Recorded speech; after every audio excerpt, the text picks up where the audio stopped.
رمضان میں ہماری مسجدوں میں، بعض مساجد میں جہاں قرآن سمجھنا اہم نہیں ہوتا، سننا اہم نہیں ہوتا، بس قرآن ختم کرنا اہم ہوتا ہے، بعض حفاظ کو آپ دیکھیں گے اتنی رفتار سے پڑھتے ہیں، وہ تلاوت نہیں قرآن کی شان میں گستاخی ہے کہ سوائے یعلمون تعلمون کے کچھ سمجھ میں نہیں آتا، یہ بیچارہ کیا آخر پڑھ رہا ہے۔ جہاں شبینہ و بینا ہوتا ہے جا کے دیکھو، یہ تلاوت نہیں، یہ تراویح نہیں، یہ عبادت تراویح کے ساتھ گستاخی ہے۔ یہ حضرت حذیفہ بن یمان رضی اللہ عنہ صحابی رسول ایک رات کا ماجرا بیان کرتے ہیں کہ پیارے نبی تہجد پڑھ رہے تھے، میں بھی جا کے آپ کے بازو کھڑا ہو گیا، آپ کے پہلو میں کھڑا ہو گیا، آپ تنہا تھے تو شامل ہو گئے تو جماعت بن گئی۔ حضرت حذیفہ کہتے ہیں کہ آپ صلی اللہ علیہ وسلم نے سورہ فاتحہ کے بعد سورہ بقرہ شروع کی، پڑھتے گئے۔ حضرت حذیفہ کہتے ہیں میں انتظار کرتا رہا کہ آخر کب رکوع کریں گے آپ، پوری سورہ بقرہ ختم ہو گئی۔ مجھے یقین ہوا کہ اچھا اب رکوع ہوگا کہ سورہ بقرہ ختم ہوئی، لیکن آپ نے سورہ بقرہ کے بعد سورہ نساء شروع کر دی، پڑھتے گئے۔ حذیفہ بن یمان رضی اللہ عنہ کی طاقت جواب دی جا رہی ہے، پیارے نبی کی قرات جاری ہے، کہتے ہیں سورہ نساء ختم ہو گئی۔ میں سمجھا کہ اب رکوع کریں گے، آپ نے سورہ آل عمران شروع کر، یہی ترتیب ہے حدیث، اس رات اسی ترتیب سے پڑھے تھے آپ نے، بقرہ نساء آل عمران۔ آل عمران ختم ہونے کے بعد آپ صلی اللہ علیہ وسلم نے رکوع کیا، اللہ اکبر، بقرہ نساء آل عمران۔ اجزاء آج جو اجزاء کی ترتیب ہے اس اعتبار سے دیکھیں نا آپ، تقریباً 5.25 پارے۔ اس رات آپ کی ایک رکعت کی مقدار تلاوت 5.25 پارے۔ اب اس کا یہ مطلب بھی نہیں کہ وہ پوری 8 رکعت میں بھی 5.25 ایسا بھی نہیں، وہ ایک رکعت آپ صلی اللہ علیہ وسلم نے ایسی پڑھی کہ 5.25 پارے مقدار تلاوت آپ کی ایک رکعت کی۔ اچھا تلاوت کیسی؟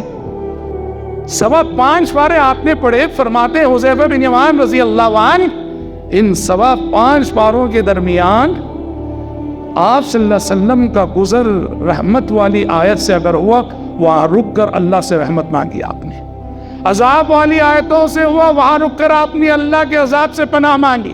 یاد رکھو نفل نماز میں، سنت میں اجازت ہے کہ آپ درمیان تلاوت دعا کر سکتے ہیں اللہ سے، یعنی آپ پڑھ رہے، فرض کیجئے کوئی آیت پڑھ رہے، جنت کا تذکرہ آ رہا ہے، تو آپ نماز کی حالت میں کہہ سکتے اللہم انی اسألک الجنہ، اللہم انی اسألک الجنہ۔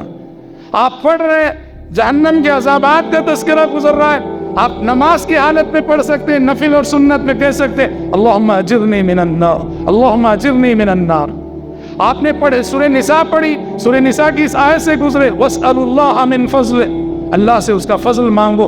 اجازت ہے آپ کو نفل اور سنت میں آپ درمیان تلاوت رک کر اللہ سے دعا کر سکتے ہیں، کہتے ہیں اللہم انی اسألک من فضلک، اے اللہ میں تجھ سے تیرا فضل مانگتا ہوں۔ فرماتے حذیفہ بن یمان رضی اللہ عنہ وہ ایک رکعت 5.25 پارے اور اس صفت کے ساتھ، دعاؤں کے ساتھ، فرماتے ہیں پھر آپ صلی اللہ علیہ وسلم نے رکوع کیا فَكَانَ رُكُوعُهُ قَرِيبًا مِّن قِيَامِهِ، وہ رکوع ایسا تھا تقریباً قیام کے برابر۔ اللہ اکبر، کتنے 100 مرتبے اللہ کی تسبیح کی ہوگی آپ نے۔ ہاں تو اصل مسئلہ یہ کہ ہماری عبادت عادت بن گئی ہے، ہماری عبادت نہ رہی۔